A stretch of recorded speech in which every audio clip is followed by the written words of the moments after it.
4 a 10. Abra sua Bíblia aí. 2 Coríntios, capítulo 6.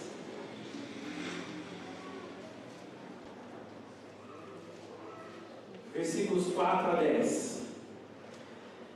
A minha tradução, a Revista Atualizada, diz: pelo contrário, em tudo recomendamos nós mesmos como ministros de Deus, na muita paciência nas aflições, nas privações, nas angústias, nos açoites, nas prisões, nos tumultos, nos trabalhos, nas vigílias, nos jejuns, na pureza, no saber, na longanimidade, na bondade, no Espírito Santo, no amor não fingido, na palavra da verdade, no poder de Deus, pelas armas da justiça, quer ofensivas, quer defensivas, por honra, por desonra, por infâmia ou por boa fama, como enganadores e sendo verdadeiros, como desconhecidos e entretanto bem conhecidos, mas como se estivéssemos morrendo, e contudo eis que vivemos, como castigados, porém não mortos, entristecidos, mas sempre alegres, pobres, mas enriquecendo a muitos,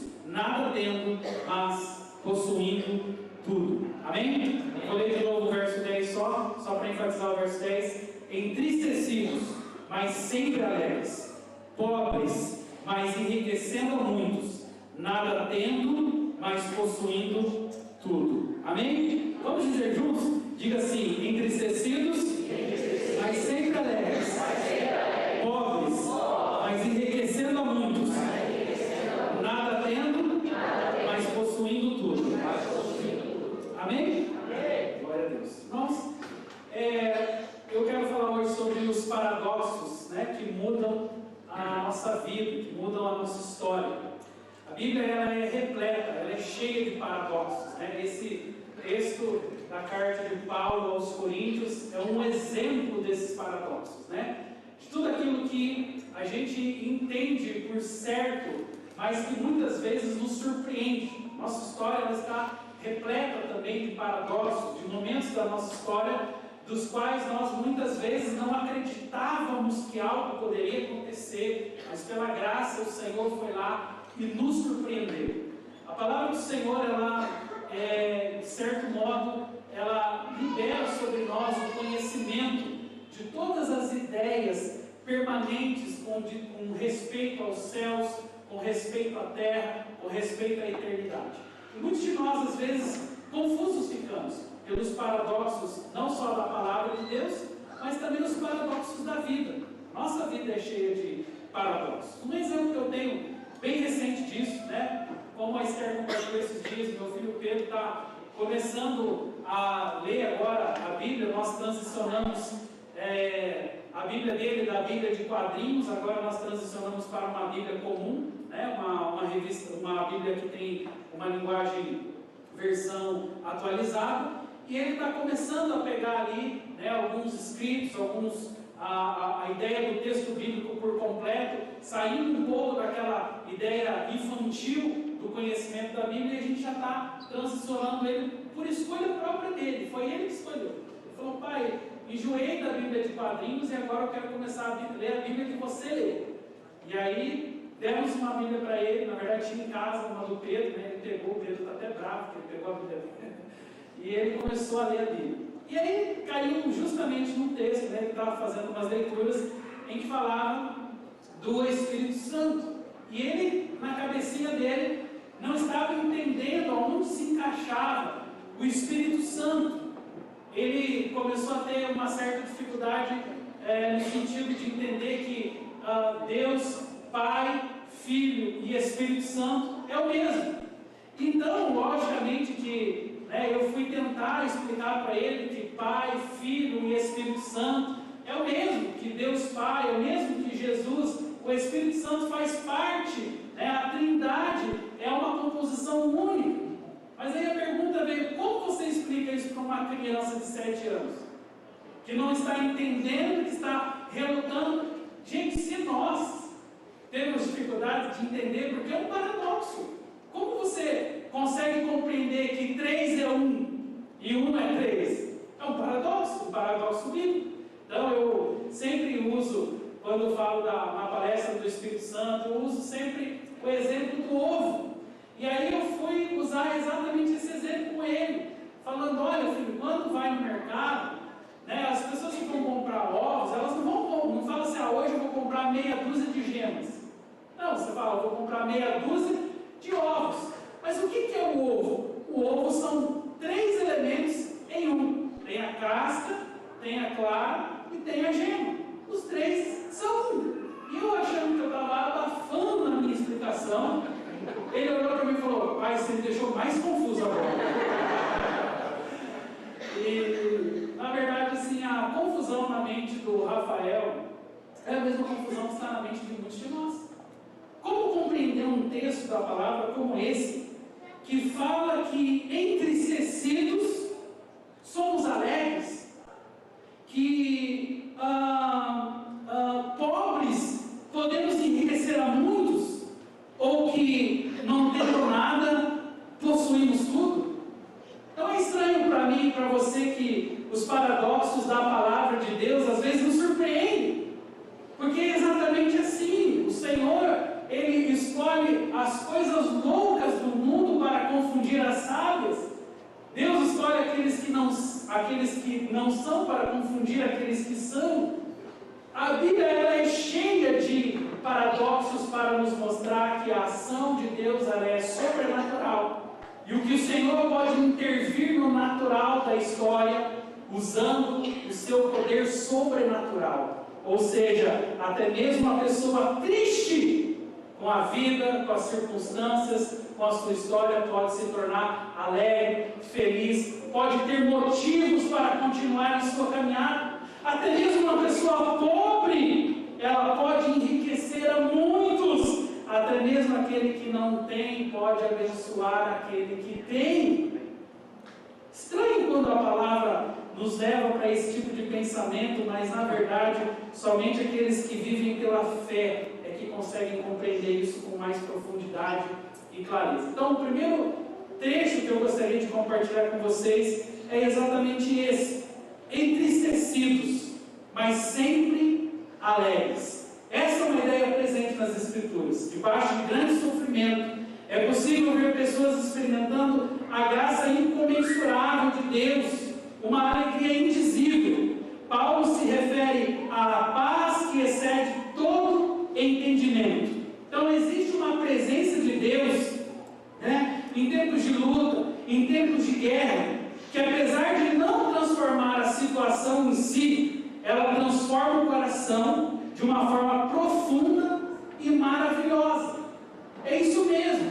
Sabe, a presença do Senhor, ela tem uma capacidade de transformar, ainda que não seja a situação, ela consegue transformar o nosso coração, a nossa forma de ver, a nossa forma de compreender a vida. E aí você vai fazer a pergunta mais óbvia: mas se Deus é Deus sobre a situação, qual é o motivo pelo qual Ele já não muda logo a situação?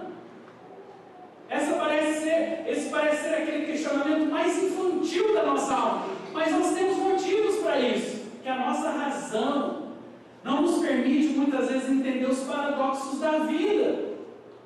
Então, o Senhor sim, Ele pode mudar a situação sem que ela mesmo mude. Mudando o quê? O nosso coração. Uma vez eu tenho uma frase que fez muito sentido mesmo. Era uma palestra sobre oração, e alguém falou assim que a mais importante das orações não é aquela que muda as circunstâncias, mas é aquela que muda você.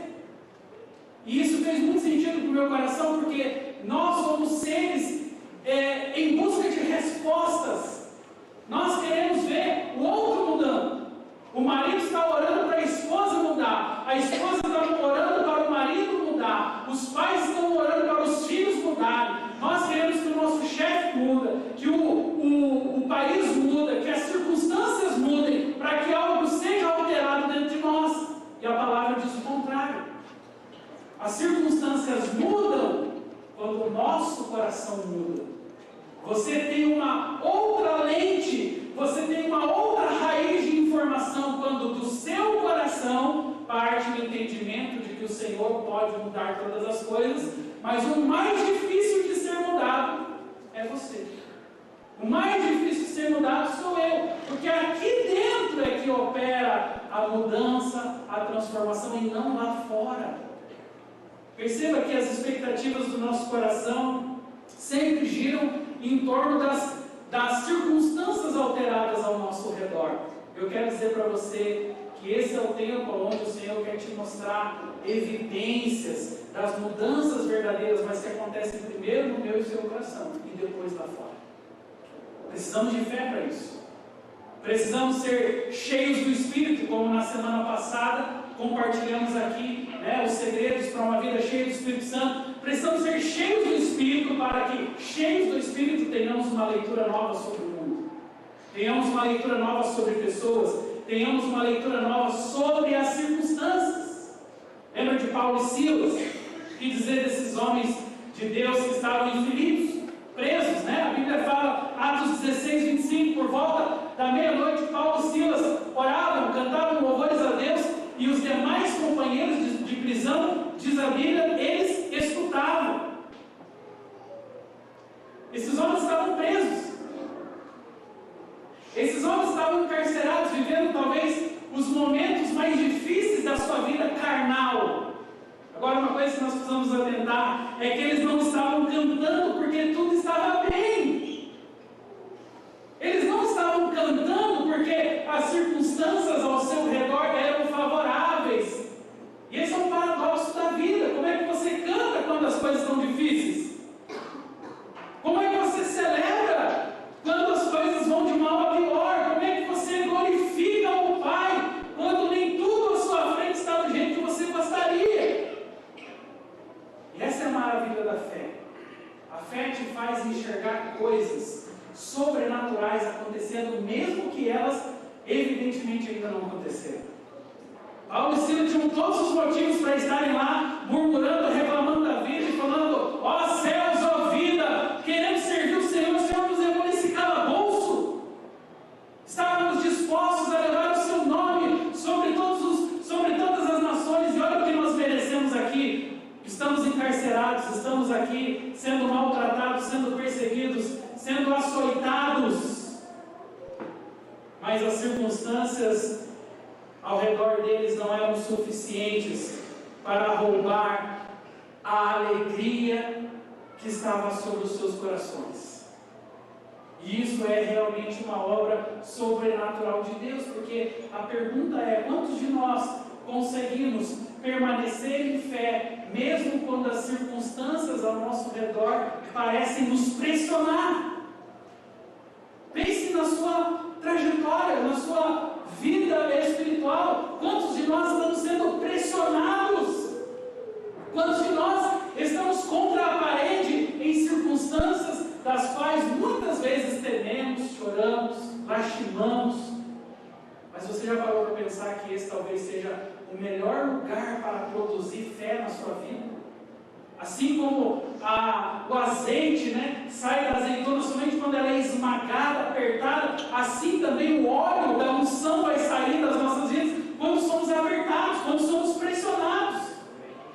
Paulo e Silas tinham uma consciência tão clara disso, que eles não somente estavam ali declarando o nome do Senhor, mas a Bíblia é clara quando diz que eles cantavam louvores a Deus.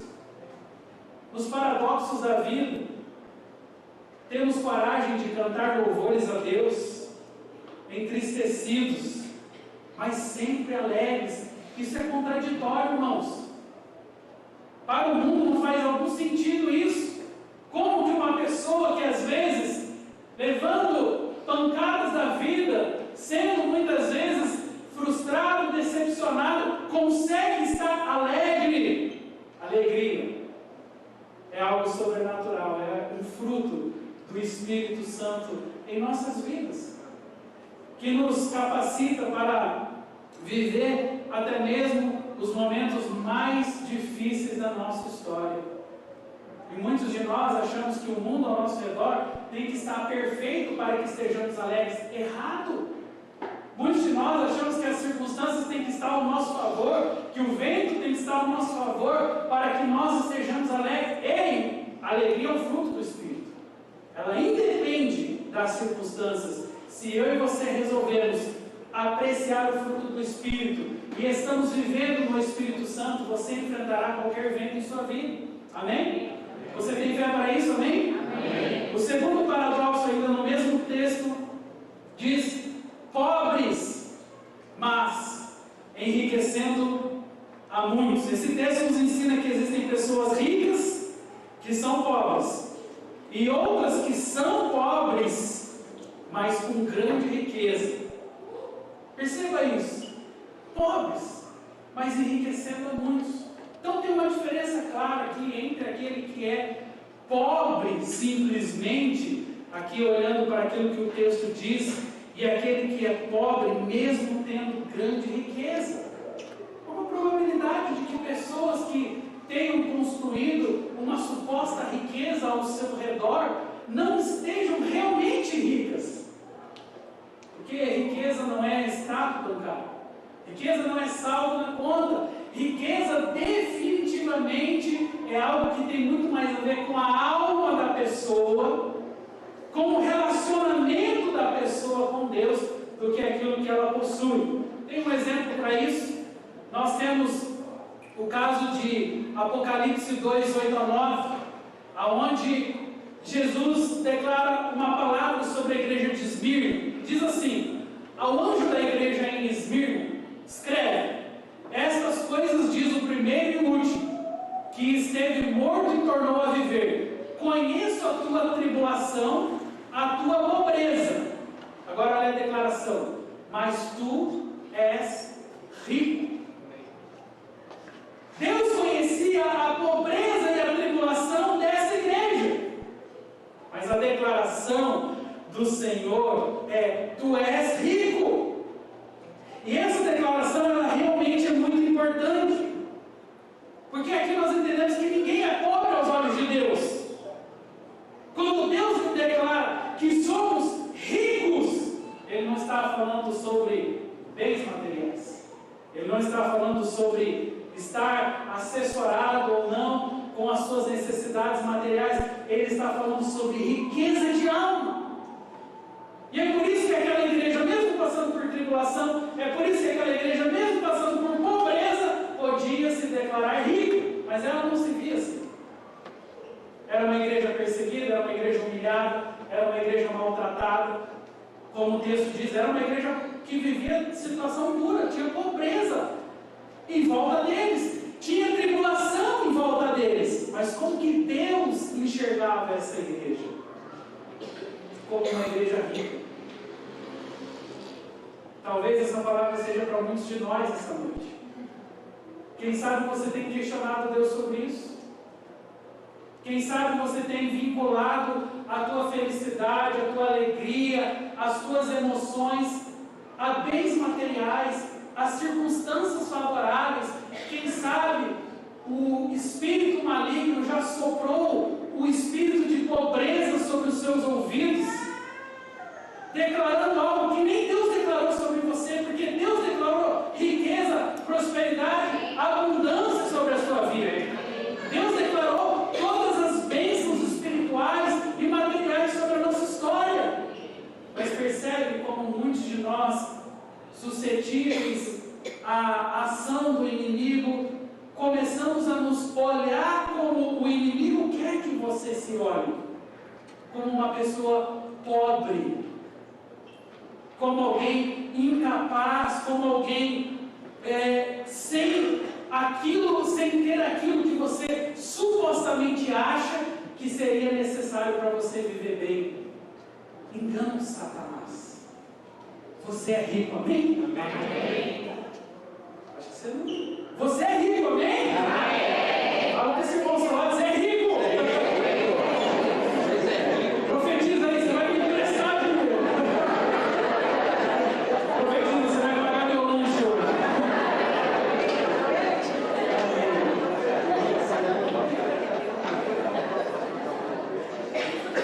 Definitivamente, irmãos, não tem a ver com recursos materiais. Terceira Epístola de João, há um texto que diz: amado, acima de tudo, faço votos por tua prosperidade e saúde, assim como próspera é a tua alma. Olha que oração incrível é essa, sabe? É uma oração diferente. A Bíblia está falando sobre prosperidade e saúde.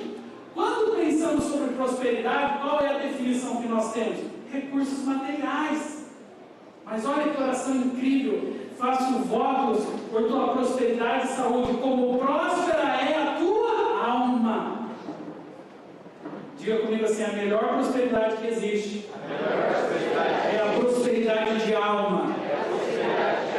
Irmãos, há uma prosperidade de alma que é muito, muito, muito superior a todas as suas conquistas materiais. Nunca reduz. Ele tem visão como visão de águia, ele tem visão para negócios, ele tem visão para projetos, porque ele não está olhando apenas para o recurso financeiro. Não há miséria sobre o seu coração, não há miséria sobre a sua alma. O Espírito já está sobre ele, independente do que ele tem, já é o Espírito da abundância, já é o Espírito da generosidade. E isso faz com que pessoas tenham uma postura diferente sobre a vida.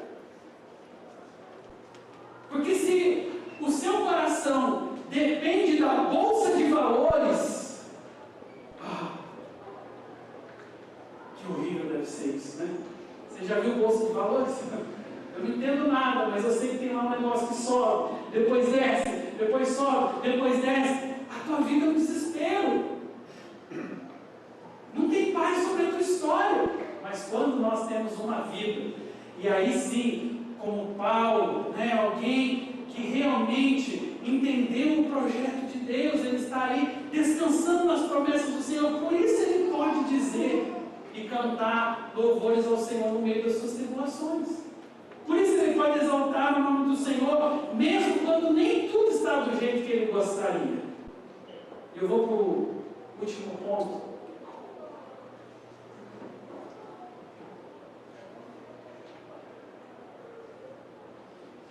Eu pulei, não coloquei ali nos slides, mas é a última frase do verso 10, que diz: nada tendo, mas possuindo tudo. Vamos dizer juntos? Diga comigo: nada tendo, mas possuindo tudo. Olha que interessante. Paulo fala desse terceiro paradoxo que muda a nossa vida, que é estar contente quando tudo poderia nos tornar tristes.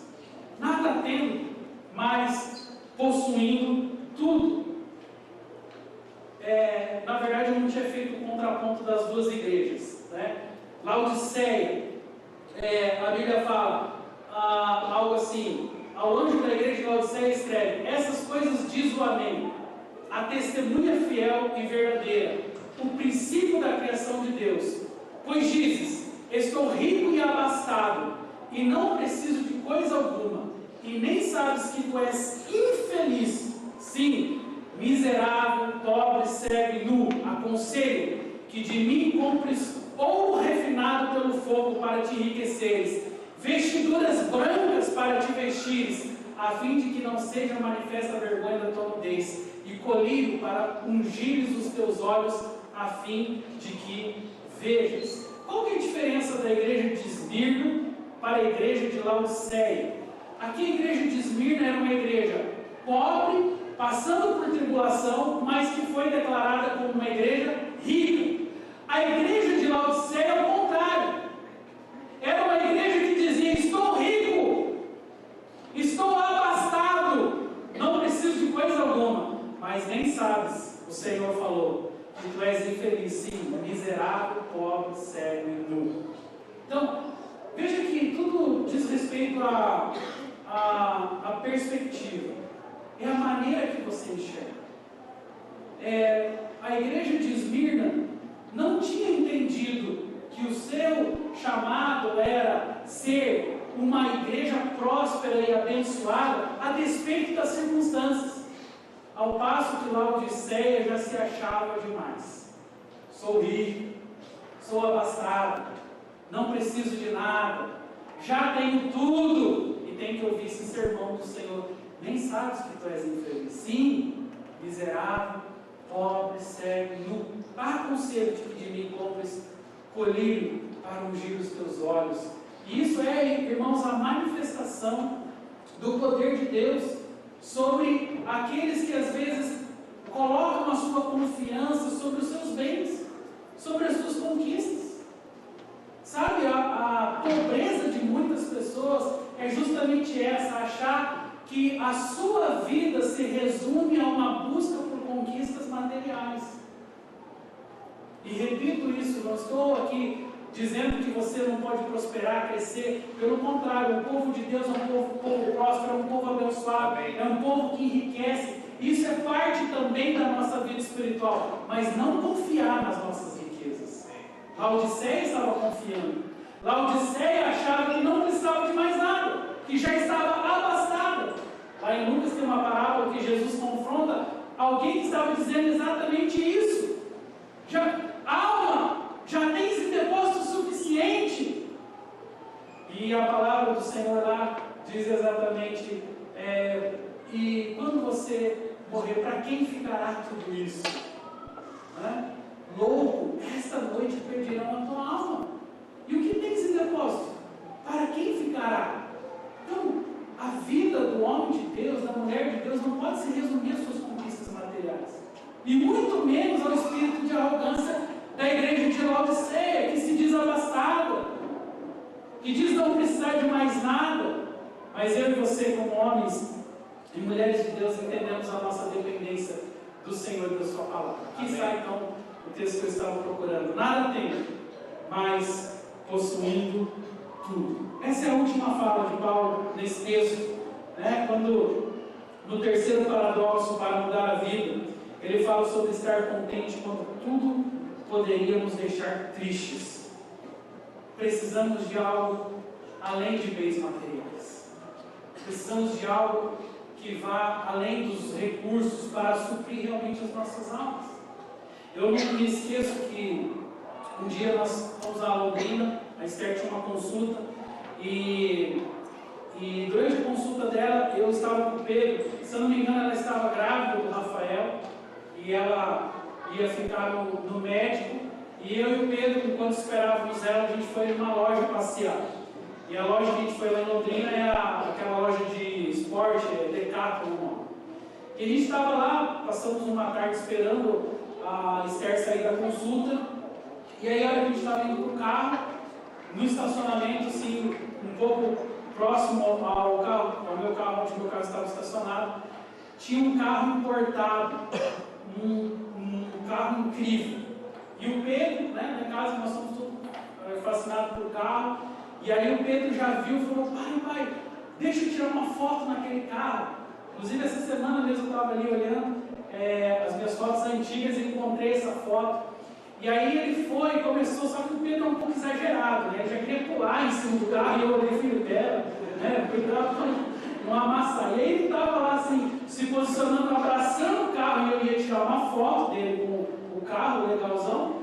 Daí, escuta, a dona do carro, estava chegando, e ela viu que ele estava em cima do carro, já apertou o alarme, e eu: Pedro, vaza daí.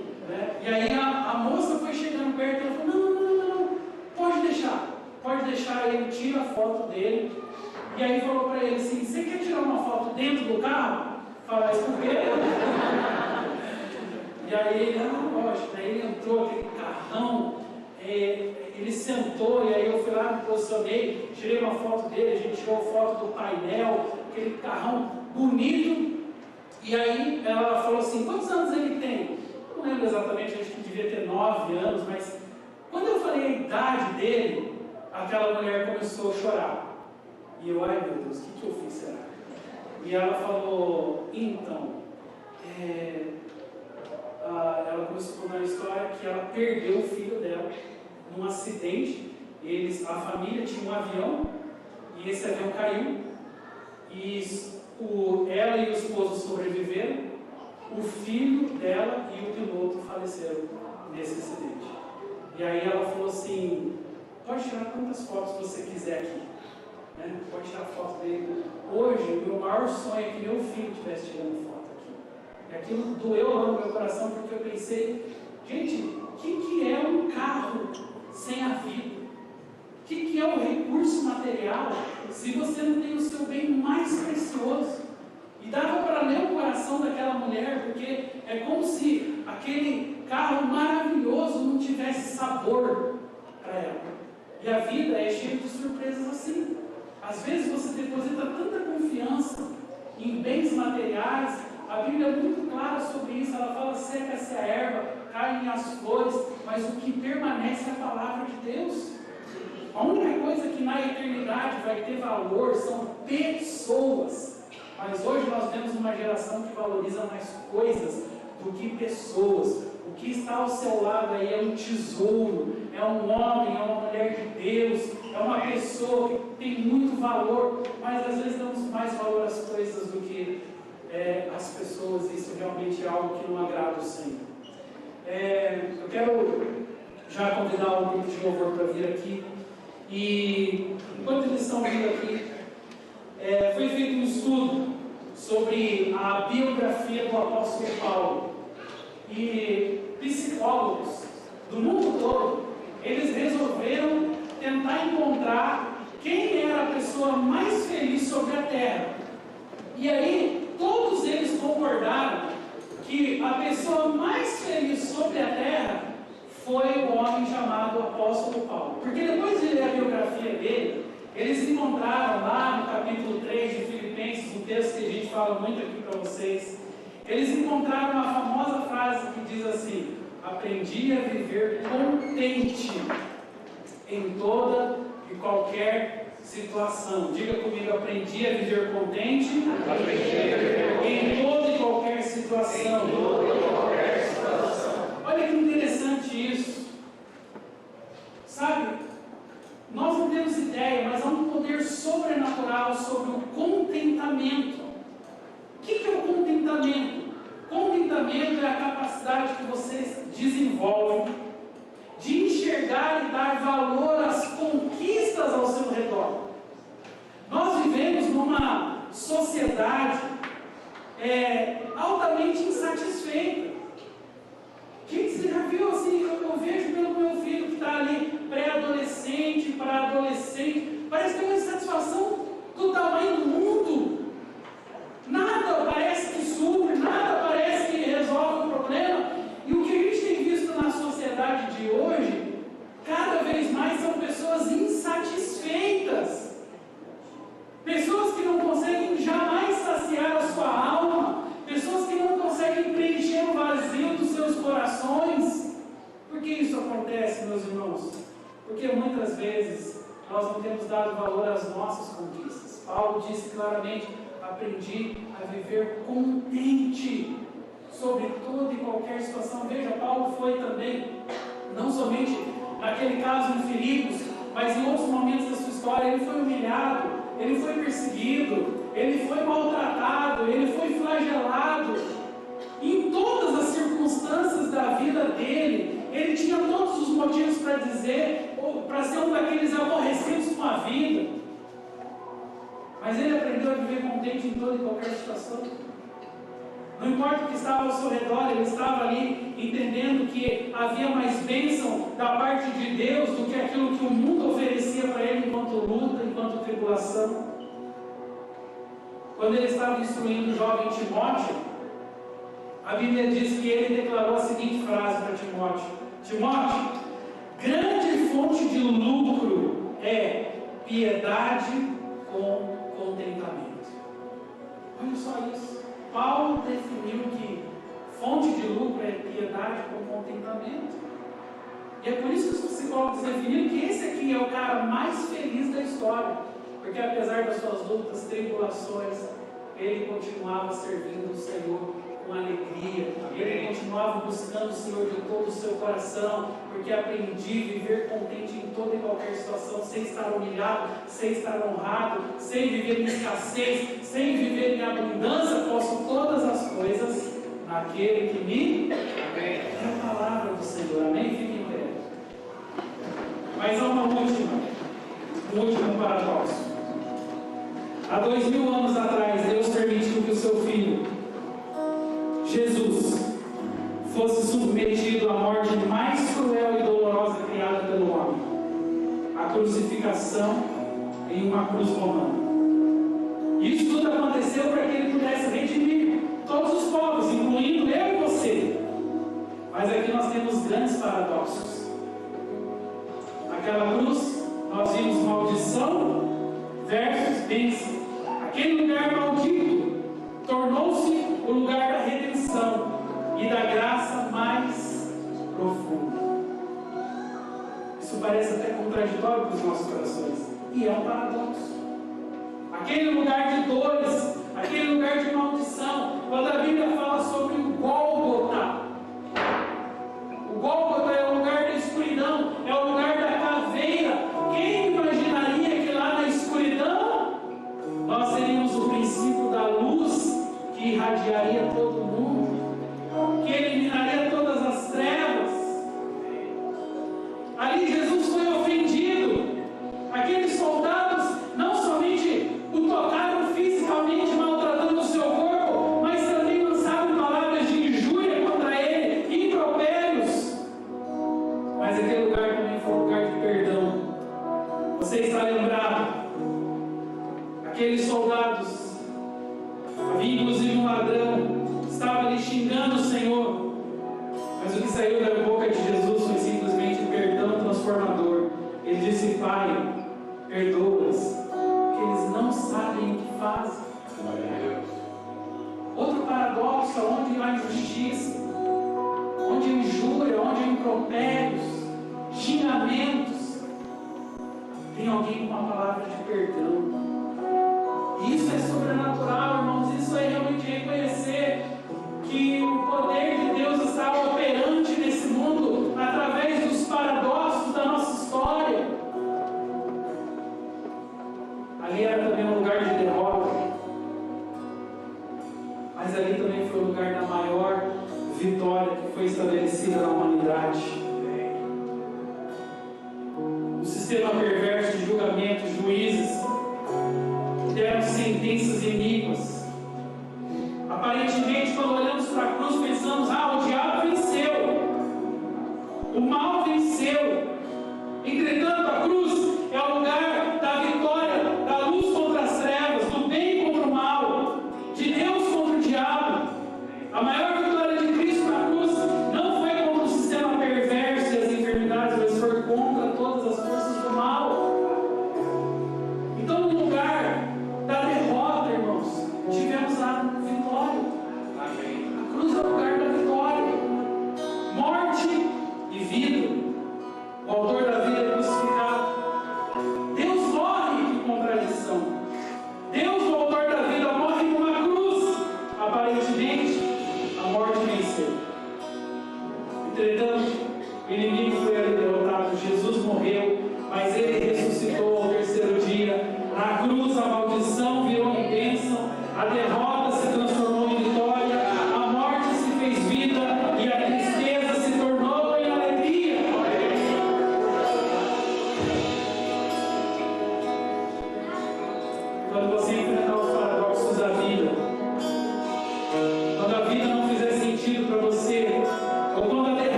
Psicólogos definiram que o apóstolo Paulo é o homem mais, foi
Nessa noite os nossos corações declaram: só queremos a Ti.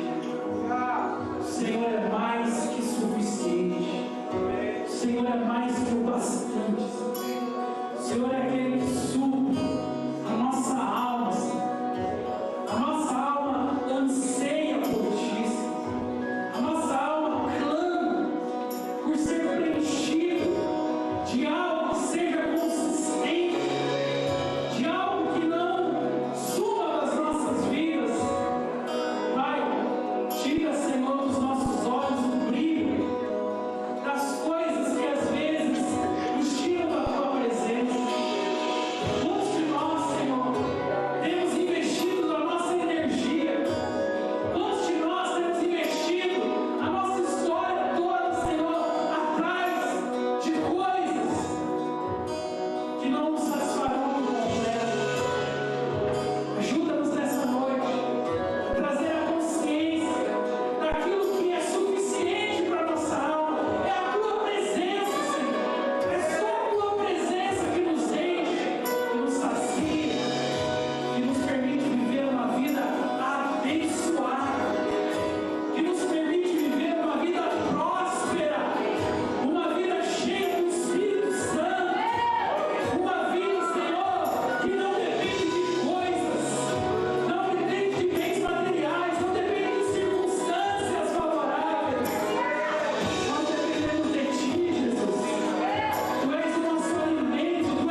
nos enchendo agora de autoridade e graça do alto, porque nós estamos reconhecendo que Tu és mais do que suficiente sobre a nossa